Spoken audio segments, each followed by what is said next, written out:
আজকে আমরা দেখব ভগ্নাংশে গুণ দিয়ে আসলে কি বোঝায়।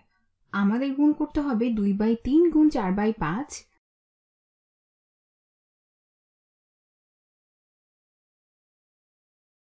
আগের ভিডিওটিতে আমরা দেখেছি যে এই ধরনের গুণ কিভাবে করতে হয়।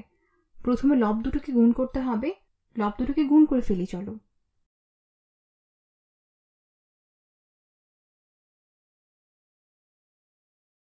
তাহলে গুণফল হবে 2 গুণ 4 সমান 8।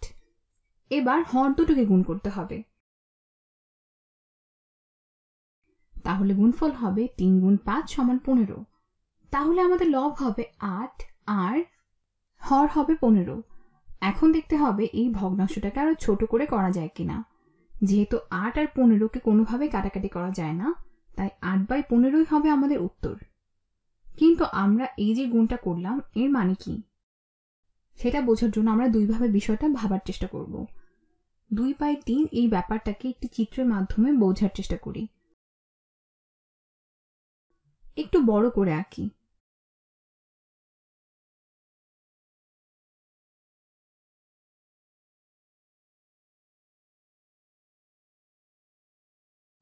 আমি 2/3 এটার একটা চিত্র আঁকবো এবং সেখান থেকে 5/4 অংশ নেব।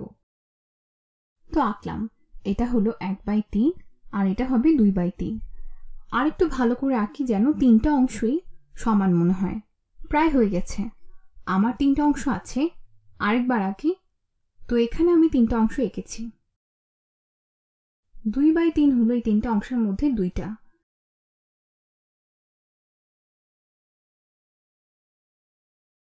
তাহলে এই দুইটা লবকে প্রকাশ করে আমাদের 2/3কে 4/5 দিয়ে গুণ করতে হবে। মানে হলো 2/3 4/5 অংশ নিতে হবে। তাহলে এই 2/3 কিভাবে 5 ভাগে ভাগ করা যেতে পারে। ধরো যদি নিচের এই তিনটা অংশের প্রত্যেকটাকে আমরা 5 ভাগে ভাগ করি তাহলে কি হবে? 1 2 3 4 5।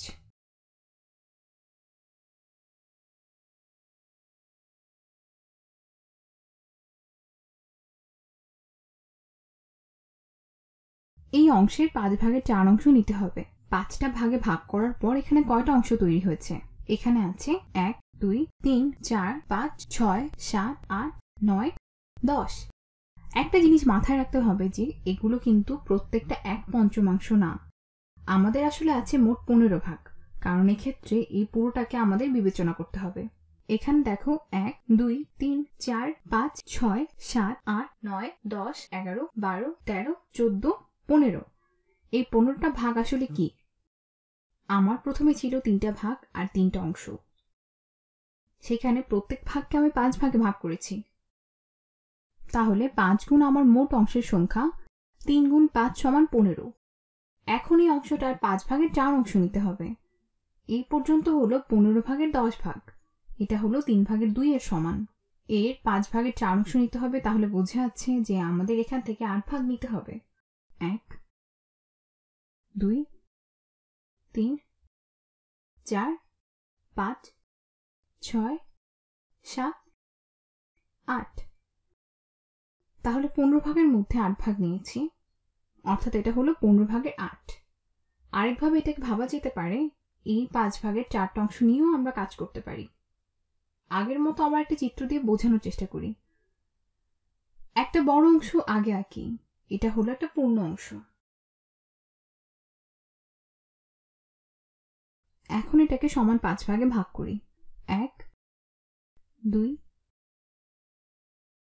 3 4 5। 4/5 এর মধ্যে তাহলে 4টা অংশকে রং করে দেই। 5/4 অংশ 3 4। এখন এই 4 অংশে 3/2 অংশ নিতে হবে। এটা তাহলে কিভাবে করতে পারি আমরা? এই 5টার প্রত্যেকটাকে 3 ভাগে ভাগ করে ফেলি। তাহলে এখন আমাদের কাছে আছে মোট 15 ভাগ, ঠিক আগেরটার মতো।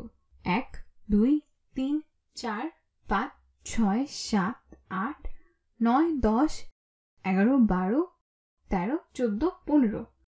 এখন এই হলুদ অংশটার 3/2 অংশ নিতে হবে। এই পুরো অংশটার 3/2 অংশ কিন্তু না, 5/4 3/2 অংশ। তাহলে এখানে 15 ভাগের কত ভাগ হলো 5/4 অংশ?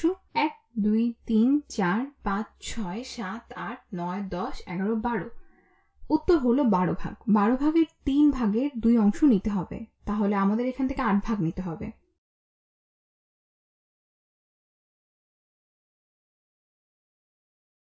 তাহলে আমরা নেব 1 2 3 4 5 6 7 8।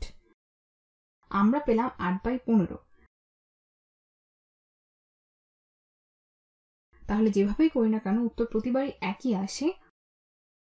প্রথমবার 3 ভাগের 2 থেকে 5 ভাগের 4 নিয়েছি, পরের বার 5 ভাগের 4 থেকে 3 ভাগের 2 অংশ নিয়েছি।